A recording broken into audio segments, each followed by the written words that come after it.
Nessa noite foi lido o capítulo 18 do livro do profeta Ezequiel. Na leitura oficial eu li do verso 19 até o 24, mas eu gostaria de meditar sobre todo o capítulo. Porque esse capítulo 18, ele nos traz uma resposta a uma coisa que se tornou muito comum em várias igrejas.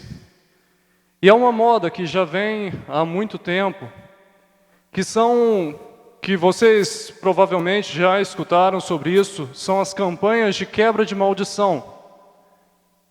Eles falam quebra de maldição hereditária, principalmente quando falam que a maldição se passa sobre uma família. As pessoas vão nessas campanhas porque os pastores, normalmente, eles fazem as pessoas acreditar que elas estão amaldiçoadas. Mesmo elas servindo ao Senhor Jesus, elas estão amaldiçoadas. E que essa maldição provavelmente veio do passado delas. É uma maldição que se passou de pai para filho. E os pais pegaram essa maldição dos avós e isso continua até hoje.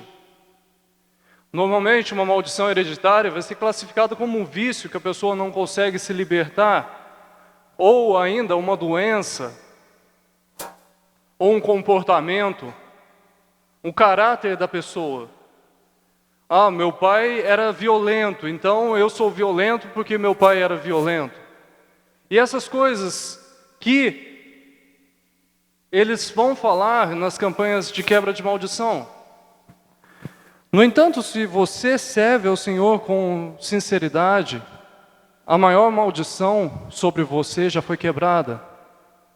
Não existe maldição na vida daqueles que servem ao Senhor Deus, que se entregaram de todo o coração a Ele.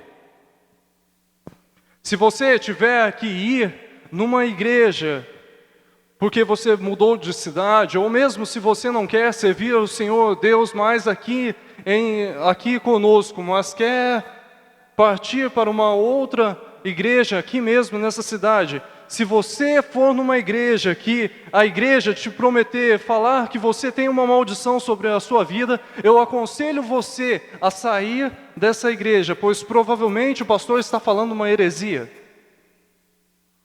E é isso que o capítulo 18 do profeta Ezequiel vai nos dizer. Porque se você está vivendo debaixo de uma maldição, a maldição não é culpa dos seus pais, mas a maldição é culpa exclusivamente sua. Você escolheu viver debaixo dessa maldição. E não foram os seus pais, não foi porque o seu jeito que foi criado, não. Porque quando você decidiu servir ao Senhor Jesus, você também decidiu que você se livraria de todas as coisas passadas, de todas as coisas que não fazem parte dos filhos de Deus. Você escolheu viver de acordo com a palavra do Senhor Deus. E, portanto, se existe falha na mudança da sua vida, essa falha não está no Senhor, mas está única e exclusivamente sobre você. O verso 2 do capítulo 18 vai dizer um provérbio que era muito citado nos dias do profeta Ezequiel. O verso 2 diz assim: os pais comem uvas verdes e os dentes dos filhos se embotam. Ou seja, os pais comiam uvas amargas, mas eram os dentes dos filhos que ficavam fracos, que ficavam podres. E o que os líderes daquela época faziam? Eles queriam justificar a vida que eles viviam naqueles dias, a situação que eles passavam, pela culpa dos seus pais. Eles diziam: nós só estamos vivendo desse jeito porque os nossos pais não serviram ao Senhor com sinceridade. Mas eles mesmos não queriam servir ao Senhor com sinceridade. E então, vocês vão ver que não é o profeta Ezequiel que está falando, mas o próprio Senhor Deus que fala ao seu povo no capítulo 18 do livro do profeta Ezequiel. O Senhor, os versos 3 e 4, dizem assim: juro pela minha vida, palavra do soberano, o Senhor, que vocês não citarão mais esse provérbio em Israel, pois todos me pertencem, tanto o pai como o filho. Aquele que pecar é que morrerá.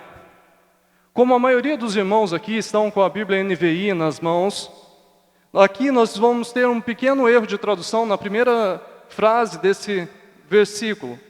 Se vocês pegarem a Bíblia NVI em inglês, porque a NVI foi traduzida primeiramente para o inglês e depois para o português. Se vocês pegarem a Bíblia NVI no inglês, não está falando juro pela minha vida, palavra do soberano, mas sim, assim como certamente eu vivo, ou tão certo como eu vivo, diz o Senhor, palavra do soberano, o Senhor.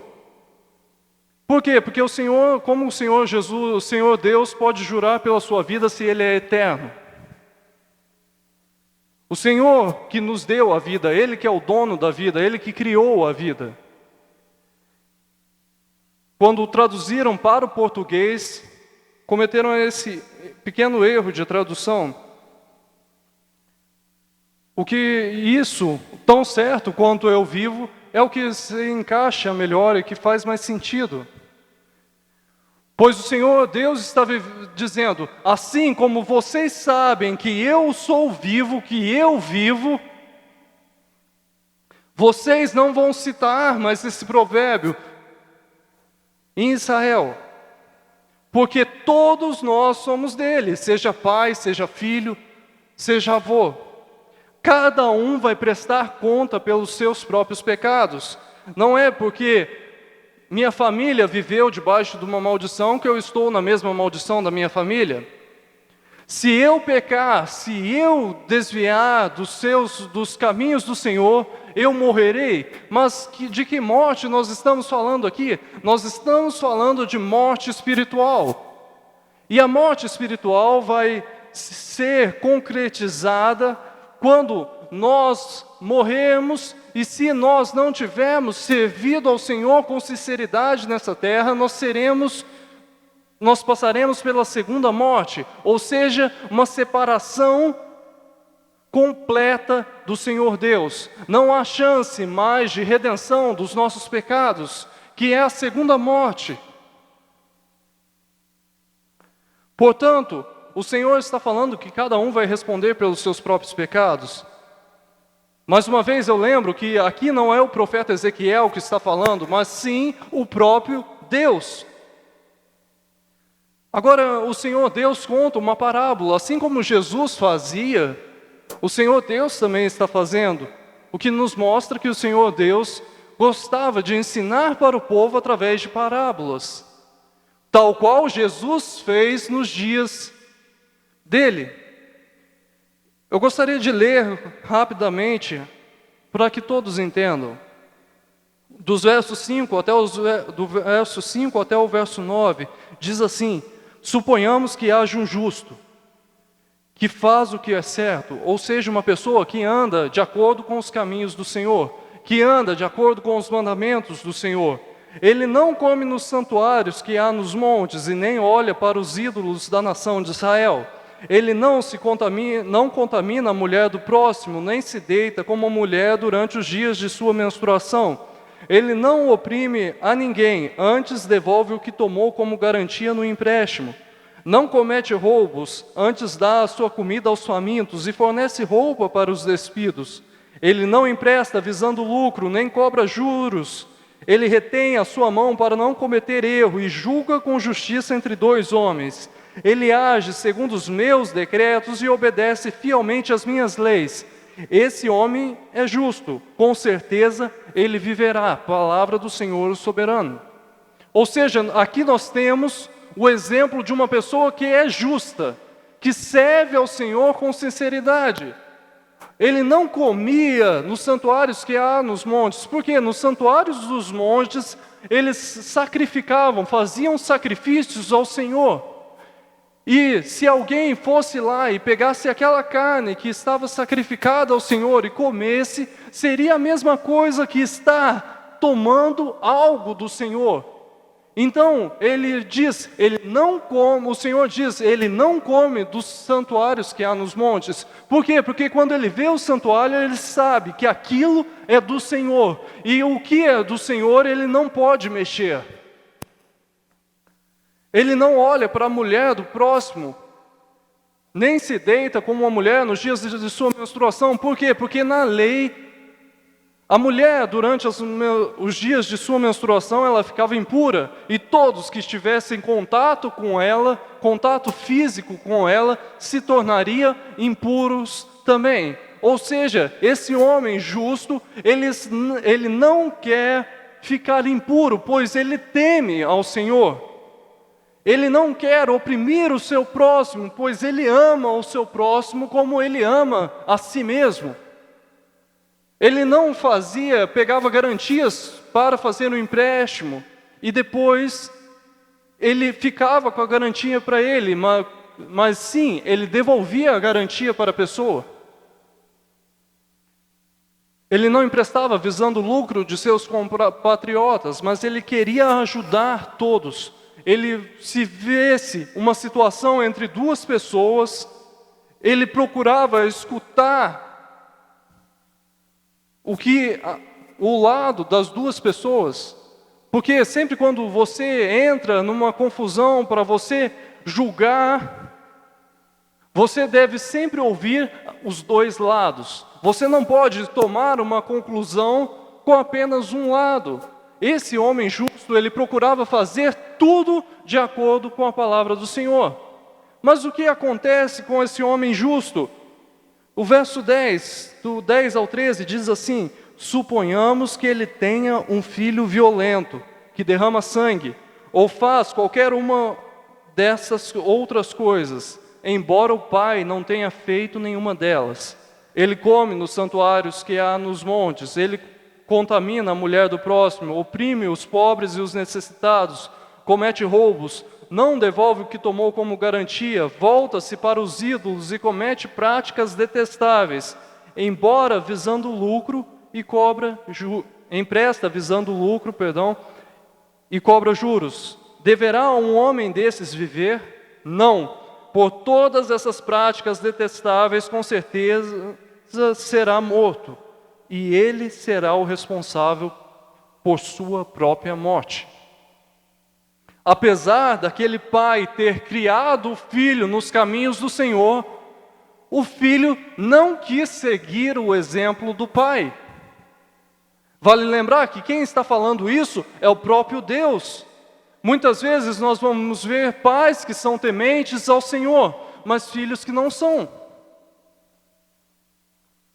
O pai vai responder pelo que o filho fez. Deveria o pai, que é justo e temente ao Senhor Deus, responder pelas práticas detestáveis de seu filho? Com certeza aquele pai era justo e fazia o que era justo perante os olhos do Senhor. Mas o seu filho, mesmo vendo a justiça do seu pai, escolheu viver de acordo com as suas próprias condutas. E o Senhor Deus diz: deverá um homem desse viver? Não, com certeza ele morrerá. Quando aquele filho morrer, ele não irá para o mesmo lugar que o seu pai irá. Ele não vai viver como seu pai viverá. Ele não estará em glória, pois ele se desviou dos caminhos do Pai. Se desviou dos caminhos da palavra do Senhor Deus. Mas o Senhor Deus ainda continua contando a parábola dele. O verso 14 diz assim: mas suponhamos que esse filho tenha ele mesmo um filho, que vê todos os pecados que seu pai comete, e embora os veja, não os comete. Ele não come nos santuários que há nos montes, nem olha para os ídolos da nação de Israel, não contamina a mulher do próximo, não oprime a ninguém, nem exige garantia para um empréstimo, não comete roubos, mas dá sua comida aos famintos e fornece roupa aos despidos. Ele retém a mão para não pecar e não empresta visando lucro, nem cobra juros. Obedece às minhas leis e age segundo os meus decretos. Ele não morrerá por causa da iniquidade do seu pai, certamente viverá. Mas seu pai morrerá por causa de sua própria iniquidade, pois praticou extorsão, roubou o seu compatriota e fez o que era errado no meio de seu povo. Apesar daquele pai ser violento, apesar daquele pai ser um assassino, apesar daquele pai ser um ladrão, o filho dele olhou para o que o pai fez e decidiu: eu não vou viver de acordo com a maneira do meu pai. Eu não vou aceitar o que meu pai faz, mas antes eu quero servir ao Senhor Deus. Eu quero me dedicar a Ele de todo o meu coração. O filho responderá pelos pecados do pai? De maneira nenhuma, pois cada um responde pelas suas próprias iniquidades. O que o Senhor Deus estava dizendo ao povo de Israel: os seus pais podem ter pecado, mas quem decidiu viver no erro foram vocês. Se a situação que vocês estão passando hoje não é culpa de seus pais, mas é culpa de vocês mesmos que não quiseram voltar o seu coração para mim. Portanto, se um pai escolher viver debaixo de uma maldição, o filho não sofre da mesma maldição do pai. Ele apenas viverá na mesma maldição se escolher viver da mesma maneira que o seu pai. Não é porque os meus avós bebiam que os meus pais devem beber e que eu devo beber. Não é porque meu avô foi um alcoólatra que eu também vou ser. Mas se eu escolher viver de acordo com a palavra do Senhor, eu estou livre de qualquer maldição. E eu não preciso fazer campanhas para quebrar a maldição. O grande problema do ser humano, de maneira geral, é que o ser humano gosta de jogar a sua culpa em cima de outras pessoas.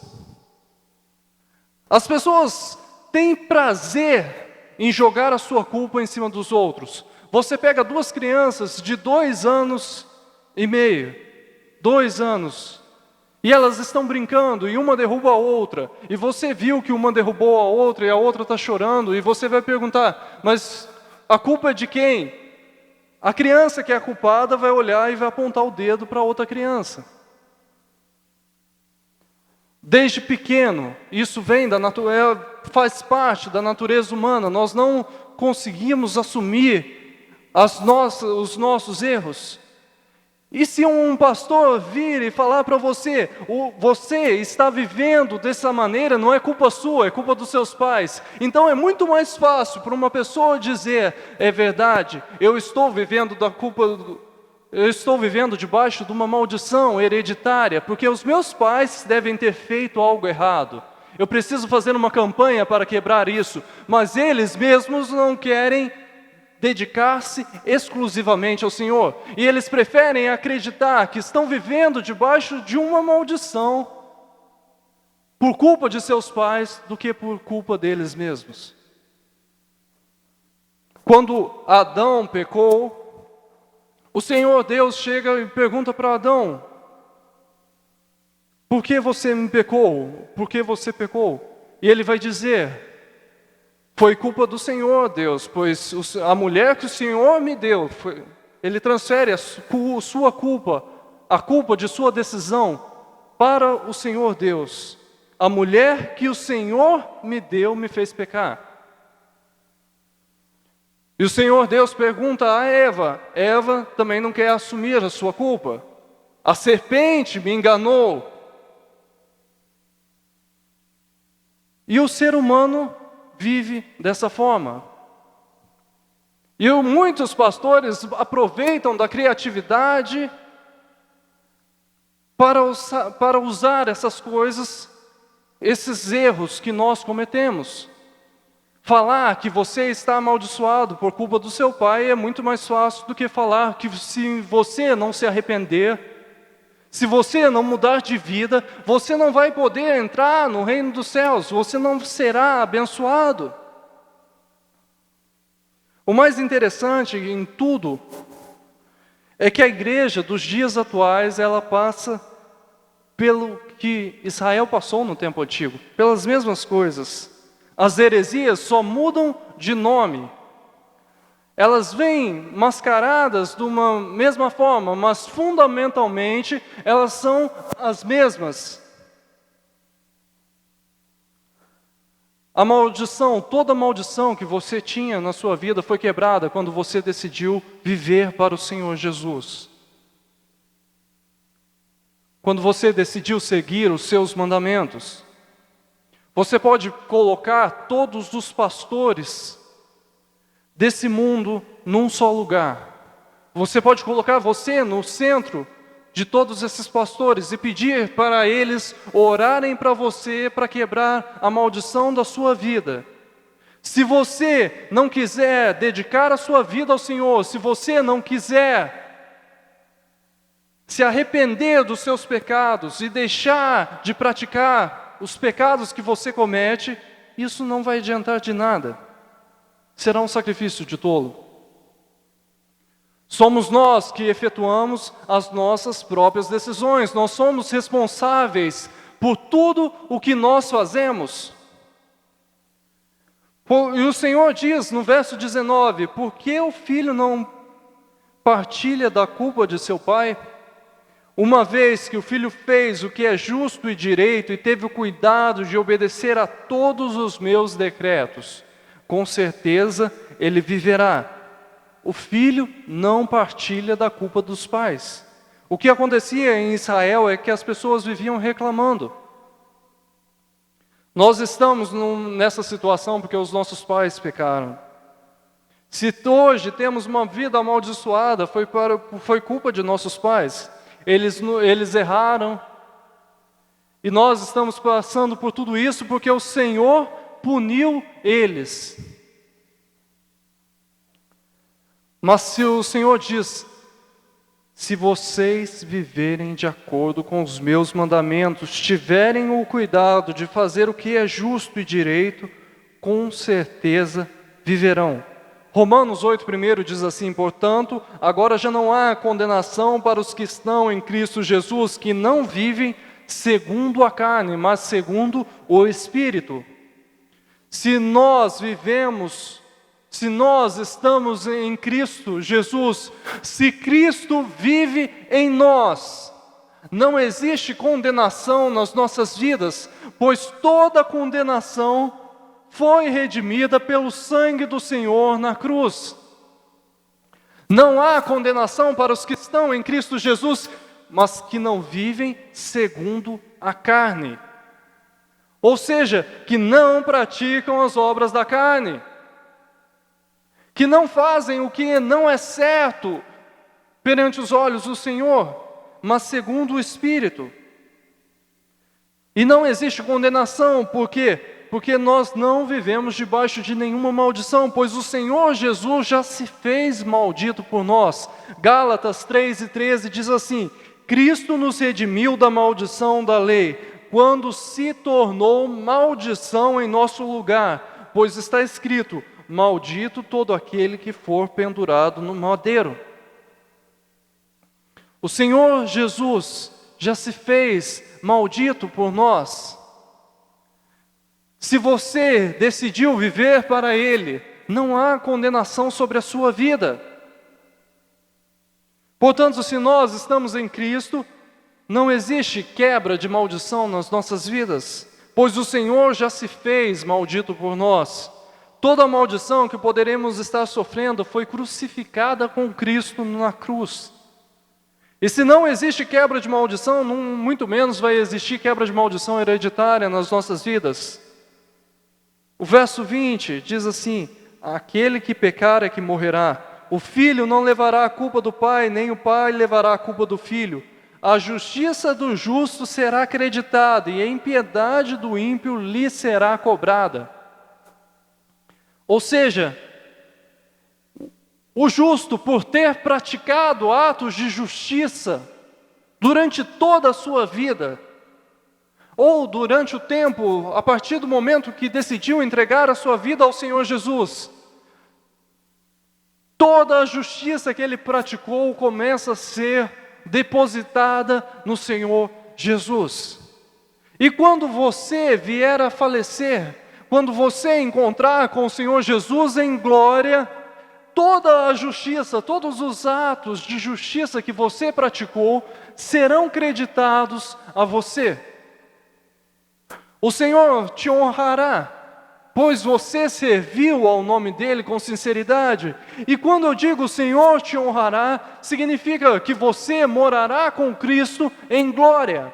Pois através do sacrifício do Senhor Jesus na cruz, através da graça que Ele nos concedeu, nós podemos ser salvos. Mas se praticarmos atos de injustiça, toda a injustiça que nós cometemos também vai nos ser cobrada. Por isso, cabe a cada um de nós parar e refletir: será que da forma que eu estou servindo ao Senhor Jesus, será que a maneira que eu estou dedicando a minha vida a Ele,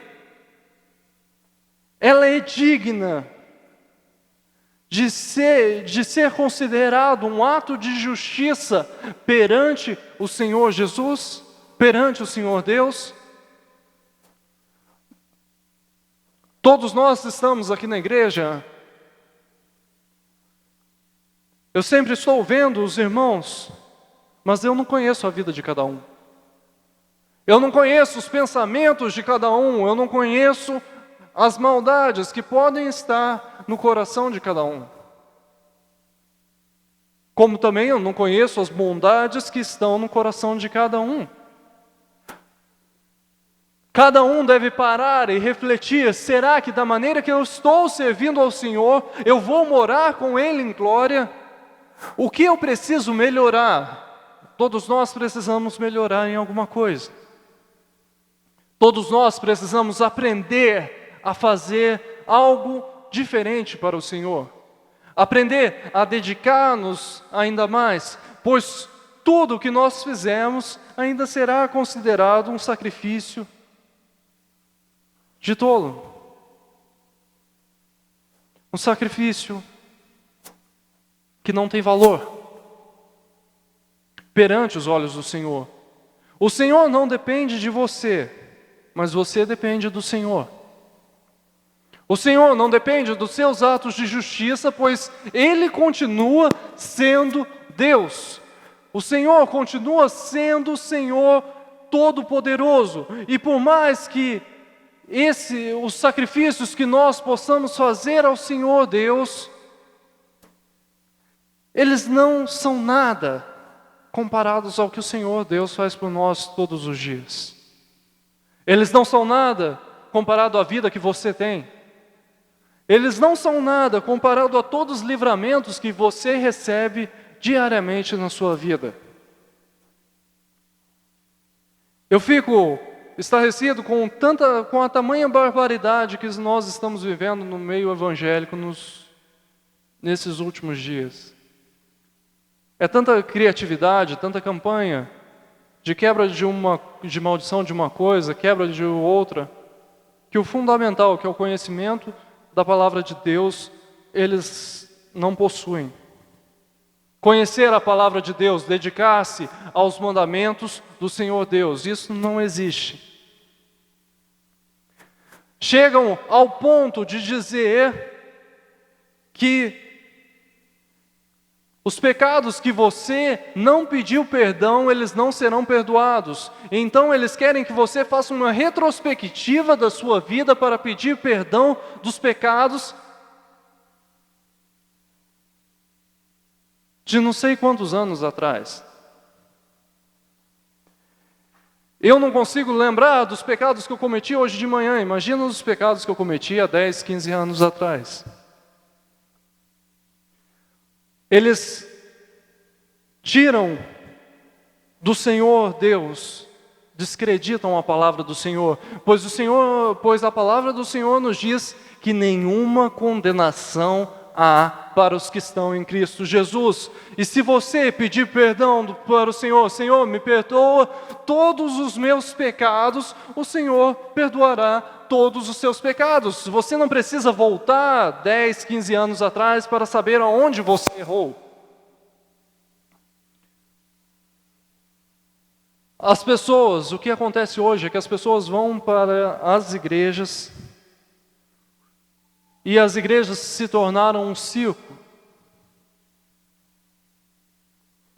Elas precisam de um espetáculo diferente cada vez. E para fazer um espetáculo para atrair mais pessoas para a igreja. Se o motociclista dá 3 cambalhotas, ele vai dar 4 na próxima vez, porque assim vai chamar mais gente. Se uma campanha deu certo, eu vou também inventar uma campanha que vou falar que o nosso tataravô, ele trouxe uma maldição sobre a sua vida. E você precisa quebrar essa maldição. E para quebrar essa maldição, você precisa passar fazer uma campanha na igreja. E o fundamental, conhecer o Senhor de acordo com a palavra. Viver de acordo com a palavra. Os próprios pastores não vivem. A palavra do Senhor é bem clara com relação a uma coisa. Verso 21 e 22 diz assim: mas se um ímpio se desviar de todos os pecados que cometeu e obedecer todos os meus decretos e fizer o que é justo e direito, com certeza viverá e não morrerá. Não se terá lembrança de nenhuma das ofensas que cometeu, devido às coisas justas que tiver feito, viverá. Vale lembrar que nós aqui, que esse trecho está escrito no Antigo Testamento, ou seja, antes de Jesus vir à Terra. Mas o Senhor Deus está dizendo, se uma pessoa que é um ímpio, que faz tudo errado, se ele se voltar para mim, se ele se arrepender, sem arrependimento não há salvação. Sem uma mudança de vida, sem uma transformação, não há salvação. Por mais difícil que você possa ser, por mais complicado que possa ser as coisas que passam na sua cabeça, saiba que se você não se entregar completamente ao Senhor e pedir para o Senhor, Senhor, me livra de todas essas coisas. Muda, Senhor, a minha vida. Eu não quero agir segundo os meus próprios caminhos, mas eu quero servir a Tua palavra. Eu quero Te servir de acordo com a Sua palavra. Não importa o que você tenha feito antes. Se o ímpio se desviar de todos os pecados que cometeu e obedecer todos os meus decretos. Não importa o que você tenha feito, talvez você tenha feito algo que você diga para você, eu não mereço mais servir ao Senhor Deus. Eu não mereço mais estar na casa dEle, pois eu desrespeitei o Senhor, eu fiz o que não devia. Eu fui aonde eu cheguei até onde eu não poderia ter chego. Mesmo se você fizer qualquer coisa, até um assassinato, se o ímpio se desviar de todos os pecados que cometeu e obedecer todos os seus decretos, os decretos do Senhor, e fizer o que é justo e direito, com certeza ele viverá. Ou seja, haverá um lugar reservado para ele em glória, junto ao trono do Senhor. não se terá lembrança de nenhuma das ofensas que cometeu, devido às coisas justas que tiver feito. O Senhor perdoa e esquece. Ele não é como o ser humano, que perdoa sim, mas toda vez que Ele olha para você, Ele lembra do que você fez para Ele. Com o Senhor, se o Senhor perdoar, se o Senhor te perdoar, se você pedir ao Senhor, Senhor, eu quero perdão por todas as minhas ofensas contra Ti, não, o Senhor não se lembrará, não se terá lembrança de nenhuma das ofensas que cometeu, devido às coisas justas, devido aos atos de justiça que Ele tiver feito, a partir daquele momento que Ele decidiu, Senhor, eu vou viver para o Senhor de verdade, com certeza Ele viverá. O Senhor é um Deus justo e piedoso. Ele não vai nos condenar pelas coisas que nós fazemos de errado, se nós voltarmos o nosso coração para Ele. Se nós se arrependemos por essas coisas, Ele será fiel e também vai cumprir a sua palavra nas nossas vidas, e nós poderemos ser salvos. E o Senhor diz ainda mais: teria eu algum prazer na morte do ímpio? Palavra do soberano Senhor. Ao contrário, acaso não me agrada vê-lo desviar-se dos seus caminhos e viver? O prazer do Senhor é quando uma pessoa se arrepende dos seus maus caminhos e decide viver para Ele, decide se entregar a Ele. Quando você decidiu que iria viver para o Senhor se alegrou, pois você estava seguindo um caminho que te levaria à morte eterna. E você decidiu se entregar a Ele, para viver para Ele. Mas, no entanto, o inverso também é válido. O verso 24 diz assim: se porém o justo se desviar de sua justiça e cometer pecados, e as mesmas práticas detestáveis dos ímpios, deverá ele viver? Nenhum de seus atos de justiça será lembrado, por causa da infidelidade de que é culpado e dos pecados que cometeu, morrerá. Mesmo que se você tenha vivido grande parte da sua vida para o Senhor, se você se desviar dos caminhos do Senhor e voltar a praticar as coisas detestáveis, o Senhor não será, como muitas pessoas dizem, mas eu já servi ao Senhor bastante, Ele vai ser bonzinho comigo. O Senhor é um Deus misericordioso? Sim, é verdade. O Senhor é compassivo, cheio de misericórdia. Mas Ele nos dá a vida para que nós possamos decidir se nós queremos viver eternamente com Ele ou não. A decisão é sua. A decisão não é dos seus pais. A decisão é única e exclusivamente sua. Você só irá para o céu se você quiser viver de verdade para o Senhor. Entregar a sua vida a Ele, viver de todo o coração, ser transformado. O Senhor é um Deus misericordioso, é um Deus compassivo, cheio de compaixão, mas a sua palavra também é eterna. E o Senhor não vai mudar aquilo que Ele colocou na sua palavra, que Ele nos deu. O Senhor não vai criar uma regra especial para as pessoas que aceitam a Ele, que dizem na hora da morte: Senhor, eu vou viver para Ti. Mas será que se o Senhor desse mais alguns momentos de vida, aquela pessoa realmente ela serviria a Ele com sinceridade? Será que uma pessoa que está quase morrendo e diz assim: agora eu vou servir ao Senhor, o Senhor também conhece o seu coração, o Senhor sabe que será que Se você viver de verdade por mais 5, 6, 7 anos, você vai servir a Ele com sinceridade?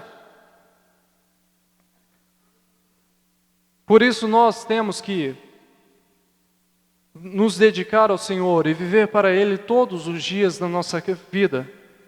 O Senhor, a palavra do Senhor nos diz: já estou crucificado com Cristo e agora vivo não mais eu, mas é Cristo que vive em mim.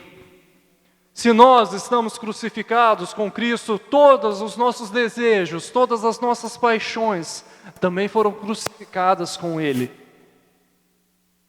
E nós temos que tomar a nossa cruz cada dia. Não é levantar uma manhã e dizer: não, hoje a minha cruz eu não vou levar ela, vou deixar ela aqui. Não, mas cada dia você pega a sua cruz e segue ao Senhor Jesus. E essa palavra que eu deixo para a igreja nessa noite, as palmas louvam o nome do Senhor Jesus.